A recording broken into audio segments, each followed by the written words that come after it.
Today's been a very insightful evening for me, very raw, very personal as well.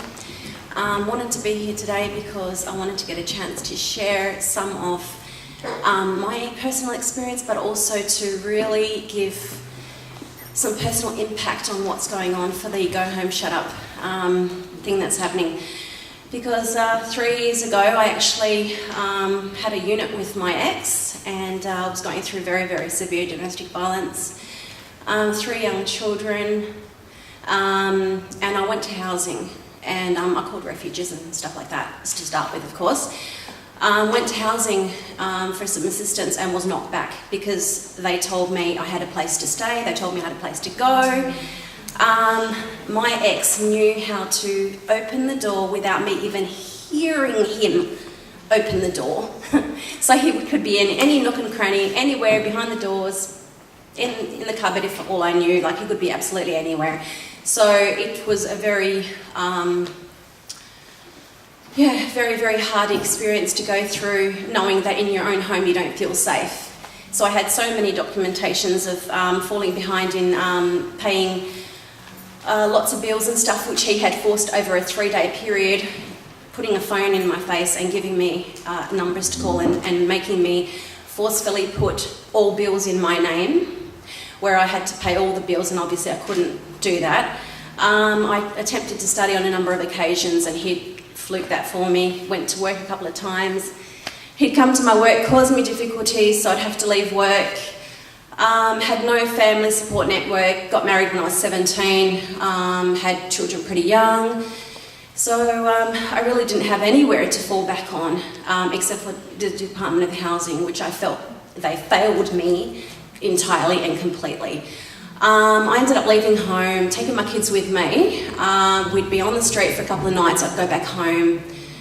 And he knew that I had nowhere to go. He knew that there was no one to help me. He knew I had nobody. So he would just wait and play the mind games with me. Oh, she'll be back soon, and this and that. So I would go a couple of times. There's one stint I went for 3 months. I went away to a refuge for 3 months, and that's all they could have me there for. They really tried to fight for me to stay there. I found that the Department of Housing, no offence, but for my circumstance, were ill-equipped. That's why I think it's very important that some people that have better knowledge of what they're working with would be more established to work with people such as myself, a victim of survivor of domestic violence. Yay!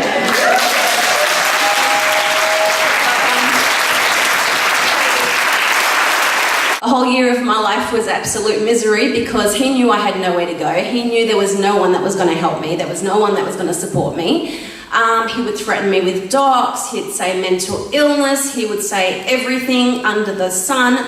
I actually did, I wouldn't say try to commit suicide, but I did do some things that kind of put me in hospital for a stint because I had nowhere to turn. I had nowhere to talk to. At the very end of my stay with him, he had actually left the home, left the unit while the sheriff and everybody were coming in and taking out items because I had no money to pay for anything. And he was just watching and waiting for me to crash and crumble because I was very badly depressed. Very, very hard to look after for, 3 young boys, young mum myself. And I ended up leaving, but I didn't leave to a refuge. I left to go on the street. And that's what I'm worried about. I'm worried about young mums, mothers. Doesn't matter how old, young or old, anyone can go through domestic violence. Any walk of life can go through domestic violence. Post-traumatic is immense. I mean, just sitting here today has been so hard. Like I've had to walk out and recompose myself and come back in. And I thought, no, got to stick around, got to stay here, got to do this. It's not just for me, it's for other mums, it's for other women out there to feel empowered, because I'm afraid that they're going to lose their empowerment. These men are getting the wind of what's happening. They know refuges are closing, and the women might not even try to even call because they'll be too scared to be knocked back. They'll be too scared. They might resort to going to the street. Then combination of domestic violence and homelessness. Well, we had both. I did hear somebody mention being roomed or whatnot for a stent on top of a pub. Hello, yes, we were there. 3 young children smoking and drinking downstairs, and we were upstairs. So, I mean, you know, that also is a major concern, but I'm just really concerned for what's happening today. Just the fact that, please, please, please, young mums out there, young women out there going through violence, please still keep trying to get some help, even though you can hear that refuges are closing. There's got to be something somewhere. Keep trying, don't give up.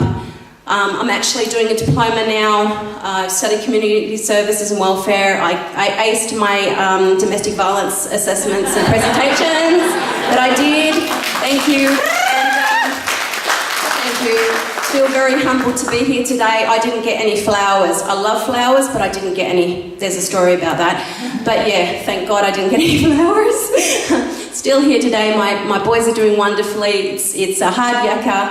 I've got to thank the refuge back here, which is wave. Jean's Place. They accepted me with my 3 boys. Not many refuges accept that.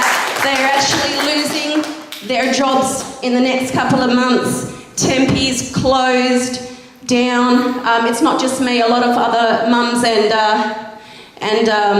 children, families out there, take our hats off to you. So thank you so much for everything that you have done for us always. Thank you.